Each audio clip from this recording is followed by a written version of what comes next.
Hey there, this is John from Heroes and Legends. 2 weeks ago today was day one of Pro Tour Dragons of Tarkir, and I thought it would be good to take a look at the impact that the Pro Tour and some of the subsequent tournaments over the course of the last week have had on the pricing for standard as well as some modern cards. The prices that you're going to see here are based off prices from mtgprice.com. I'll go ahead and leave a link in the description if you'd like to check out their site. And having said that, let's go ahead and get started by looking at the top three cold standard cards this week. And the first one is Miss Raptor. And this is a little bit of a surprise because we did see a lot of copies of this on the tables at the Pro Tour. It seemed to have a pretty big impact on Pro Tour play. The only reason I think this has gone down this week is because it was just super hyped leading into the Pro Tour when the set came out and just had a really inflated price tag. So it's just starting to come down and probably just stabilize a little bit. It's now valued at $19.16, which is down 92 cents from the previous week. However, don't panic and sell this. This is just normal stabilization. As a matter of fact, I wouldn't be surprised if this card goes up as it continues to grow in popularity.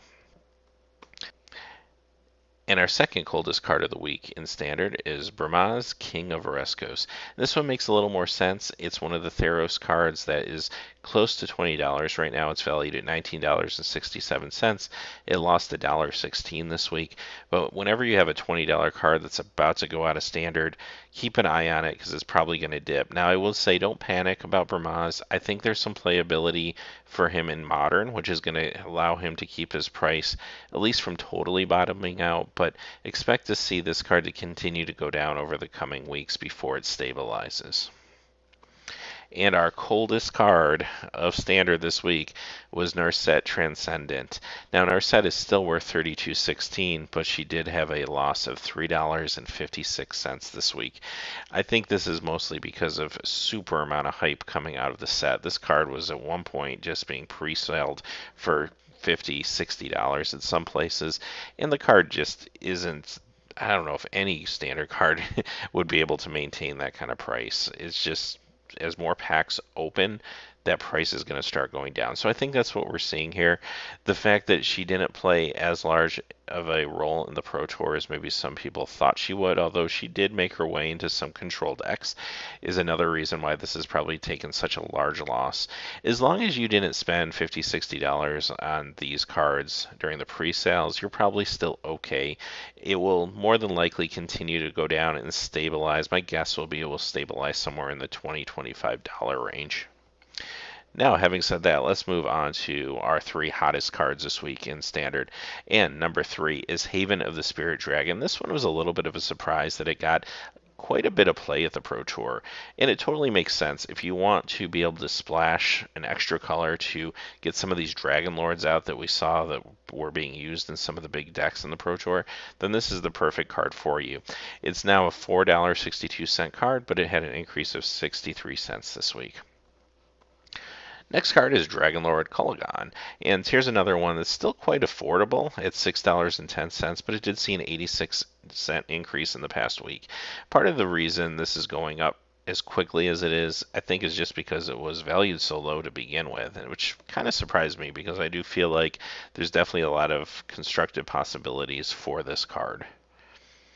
Finally, our biggest mover in Standard this week was Dragonlord Ojutai, and this is probably no surprise if you watch the Pro Tour. Dragonlord Ojutai copies were showing up in every deck. There were decks splashing white and blue to get this card in their deck. It was that good.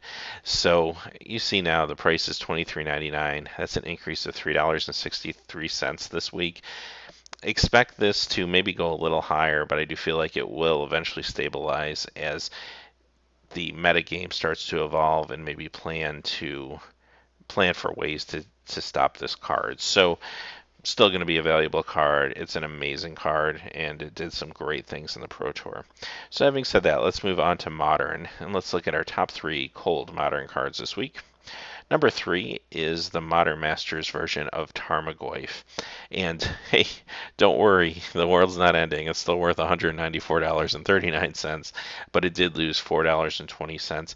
There's probably a couple of reasons for this, one of which is the fact that we're getting closer and closer to this being reprinted in Modern Masters 2015. And you're going to see this trend with a lot of these modern cards that are either being speculated as a reprint or have been confirmed as a reprint. They're just going to start losing a little bit of value, but they're going to stabilize. The big question mark in the future is how many Tarmogoyfs are going to be released into the wild from Modern Masters 2015. The original Modern Masters really did not hurt the value of Tarmogoyf at all, but this set is going to print more copies, so there's a little bit of a question mark of what's going to happen to Tarmogoyf. I'd say at this point, don't panic and sell your Tarmogoyfs. Wait and see if all of a sudden it looks like the market's going to start bottoming out. Try to get out as quickly as you can, but I don't really see that happening. The other interesting piece to the puzzle with Tarmogoyf is it hasn't been seeing quite as much modern play as of recently. And some of that is because there's a lot of competitive modern cards out there that kind of are nombos with Tarmogoyf or else are just anti-Tarmogoyf type cards. So you don't see quite as many of these played. But again, I wouldn't worry about the price value at this point. Our second coldest card is Blood Moon. In particular, it was the 9th edition version of Blood Moon, and it's still worth $17.80. Went down $5.72, which is a pretty big dip, but it had a pretty big increase after the previous Pro Tour when Blood Moon basically was kind of the big card that stopped a lot of the decks, and it saw a lot of inflation right after that Pro Tour. So I think this is just stabilization, and some of that inflation is just coming back down now. And finally, our coldest card in Modern this past week was the original Tarmogoyf. For all the same reasons for the previous one, it's now valued at $189.24, but it lost a whopping $6.15, which increases the gap between the value of the Modern Masters version and the original Future Sight version. Seems like players are starting to gravitate more and more to that Modern Masters version with the probably much better art than this version. Now let's look at our top 3 hot modern cards this week. And number 3 on the list is Bloodghast. It saw a pretty nice increase of $1.89, bringing it to $12.69. I think that's just the case of this seeing a little more play as the metagame is shifting a little bit in Modern. Same thing for this next card. This is Iona Shields of Emeria, and she's worth $28.80, but she saw a $2.06 increase in the past week. And again, I just think it's normal shifting in metagame, nothing too out of the ordinary. Now, our biggest mover in Modern this week, which should be no surprise, was Dragonlord Ujitai, and simply it's a modern legal card, and it went up $3.63. So, and having said that, that concludes this episode of the series. Please let me know your thoughts if you'd like to see continued episodes of this. I think it's a pretty good way to stay close to both the metagame and some of the financial aspects of the game, especially in Standard and Modern, which can shift quite wildly at times. As always, thanks for watching. Please remember to like and subscribe, and have a great day.